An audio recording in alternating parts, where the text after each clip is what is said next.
এটা আমাদের সরকার, তাকে ব্যর্থ হতে দেয়া যাবে না। অতএব কোনো রাজনৈতিক দলের সাথেই কিন্তু এই সরকারের মৌলিক কোনো নীতি পার্থক্য আছে বলে আমরা মনে করছি না। বিএনপি নেতাদের কাছে অনেকবার করেছে এই প্রশ্নের উত্তর সরাসরি কোনো বিএনপি নেতা দেয় নাই, আজকে শামসুজ্জামান দুদুও দেন না, যে সংস্কার আসলে কোন কোনগুলো বেসিক পয়েন্টে করা দরকার এবং কতদিন হলে হয়। যেমন সেনাপ্রধান বলছেন এক কথা, কিন্তু বিএনপি যৌক্তিক সময়ের কথা বলে, কিন্তু এটা আসলে কতদিন। আরেকটা কথা হলো যে ওই যে এটা তো তত্ত্বাবধায়ক সরকার না, এটা তো অন্তর্বর্তীকালীন সরকার। এখন আপনাদের এবি পার্টির অবস্থান কি নির্বাচন এবং সংস্কার নিয়ে?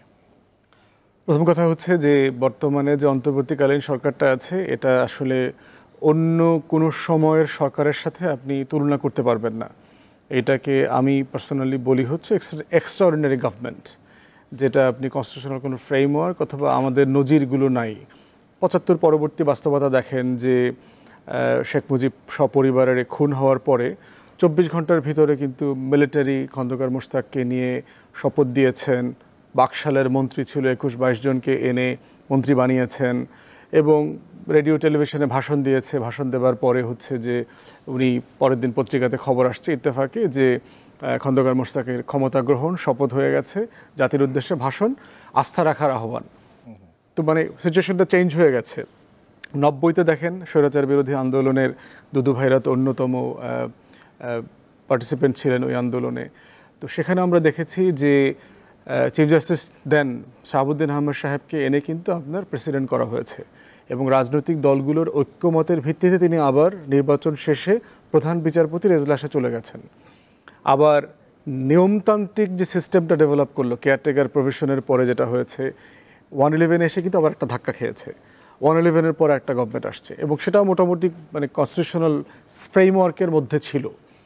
এখন যেটা হয়েছে আপনি ৭৫ বলেন, ৮১ বলেন, ৯০ বলেন, ৯৬ বলেন, 111 বলেন, কোনো ফ্রেমে আপনি ফেলতে পারবেন না। ইভেন ৬৯-এর গণ অভ্যুত্থান এটার সাথে না। তো এখানে যেটা ঘটে গেছে একটা এক্সট্রাঅর্ডিনারি সার্কামস্ট্যান্সেস হয়ে গেছে। যদিও তারা বঙ্গভবনে গিয়ে সংবিধান সমুন্নত রাখবার ওয়াদা করেছেন, শপথ নিয়েছেন, কিন্তু আমি মনে করি যে এইটা আসলে সংবিধানের সাথে নাই। এই পুরো ফ্রেমটা যেটা হয়েছে এটা মানে বাই ডিফল্ট সংবিধান কিন্তু সাসপেন্ড হয়ে গেছে। এখন যেটা হচ্ছে যেভাবে রাষ্ট্র চলছে, উপদেষ্টা টেকনিক্যালি সংবিধান মোতাবেক কিন্তু সে রাষ্ট্রপতির উপদেষ্টা, কিন্তু তিনি আবার প্রধান নির্বাহীর দায়িত্ব পালন করছেন। কিন্তু তিনি প্রধানমন্ত্রীর কার্যালয়ে অফিস করছেন, তিনি যমুনায় থাকছেন। তাহলে technically he is acting as if the prime minister of the country. তাহলে তার যে প্রসেসের ভিতর থেকে তিনি আজকে chief executive of the country হয়েছেন, এটা আমাদের সংবিধানের মধ্যে নাই, ফ্রেমে নাই। অতএব এই বাস্তবতার প্রত্যেকটা জিনিস সংবিধান দিয়ে ব্যাখ্যা করবার সুযোগ আমাদের মধ্যে নাই। তবে এটা সত্য যে অনেক কিছুতেই সংবিধান মেনে চলবার একটা চেষ্টা, আগ্রহ ওনাদের মধ্যে আছে।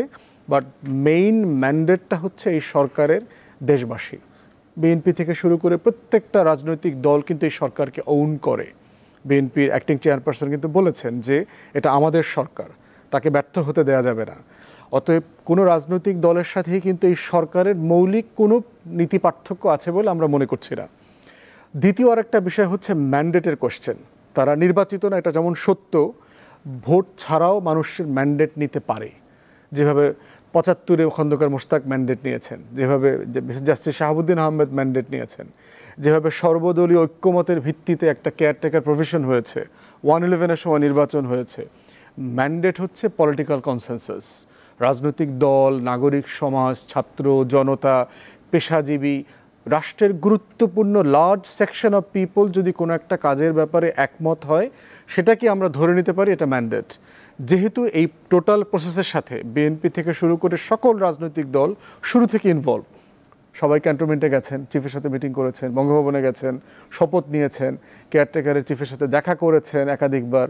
তো বাই ডিফল্ট কিন্তু আমরা সবাই আমাদের লেজিটিমেসি এক্সটেন্ড করেছি যে আমরা এই সরকারকে বৈধতা দিচ্ছি।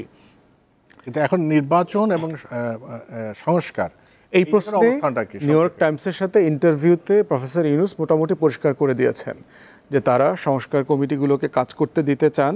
এবং এই ম্যান্ডেটটা কিন্তু আমি যেটা বুঝি এই ম্যান্ডেট থেকে, যে বর্তমান সরকারের ম্যান্ডেট অন্যান্য কেয়ারটেকার সরকারের ম্যান্ডেটের মতো এক্সক্লুসিভ না, শুধু নির্বাচন করবে এতটুকু না। কারণ যেই অভ্যুত্থানের মধ্য দিয়ে তারা দায়িত্ব নিয়েছেন, সেখানে নতুন বাংলাদেশের একটা আলোচনা ছিল, দেশটা তোর বাপের না, এটা ছিল স্লোগান। তো আমরা একটা নতুন রাজনৈতিক বন্দোবস্ত চাই, যেন আওয়ামী ফ্যাসিবাদ আবার ফিরে না আসে। তো নতুন বন্দোবস্তের রাজনীতির জায়গায় প্রফেসর ইউনূসের বক্তব্য এবং সেনাপ্রধানের বক্তব্যের ভিতরে আমি মৌলিকভাবে কোনো পার্থক্য দেখছি না। সব রাজনৈতিক দলের সাথেও পার্থক্যের জায়গা খুব বেশি নাই। সংস্কারের ব্যাপারে আছে, নির্বাচনের ব্যাপারে আছে। নির্বাচনের ব্যাপারে একটু বলি যে নির্বাচনটা কিন্তু একটা বড় কর্মযজ্ঞ। বাংলাদেশে আপনার 12 কোটির উপরে ভোটার আছে। পৃথিবীর অধিকাংশ গণতন্ত্র চর্চাকারীর দেশে 12 কোটি মানুষই নাই। আপনি পশ্চিম ইউরোপ থেকে শুরু করে যদি দেখেন, সেখানে 12 কোটি প্লাস ভোটার, তার ভিতরে 3.5 থেকে 4 কোটি হচ্ছে নতুন ভোটার যারা কখনো ভোট দেয় নেই, 35-এর নিচে বয়স। বাংলাদেশে আপনার নির্বাচনকালীন পোলিং সেন্টার আছে 43,000। এই প্রত্যেকটা সেন্টারের ভিতরে কিন্তু আবার বুথ আছে। আপনার 17 থেকে 18 লক্ষ শুধু পোলিং স্টাফ লাগবে অনেক নির্বাচন করতে।